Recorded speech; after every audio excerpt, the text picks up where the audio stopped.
how to add or remove wireless power sharing to quick settings panel on the Samsung Galaxy S25, S25 Plus, Edge or Ultra. First, tap on the home button to return back to the home screen.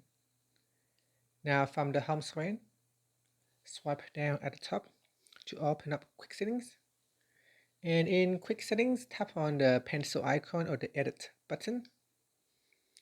Next, tap on the edit button at the top panel here. Then we go down to the available buttons section and swipe across until you can find wireless power sharing. Now tap on that and it will be added to your quick settings panel. From here, tap on done, then tap on done again to save the changes. Here you can turn it on. So wireless power sharing is now turned on.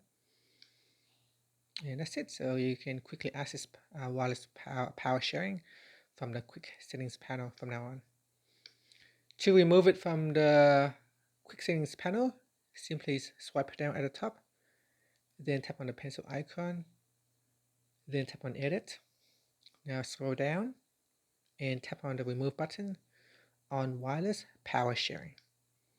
And then tap on done, then tap on done, and then tap on the home button to go back to the home screen. And that's it. Thank you for watching this video. If you found it helpful, please like and subscribe to my channel for more videos.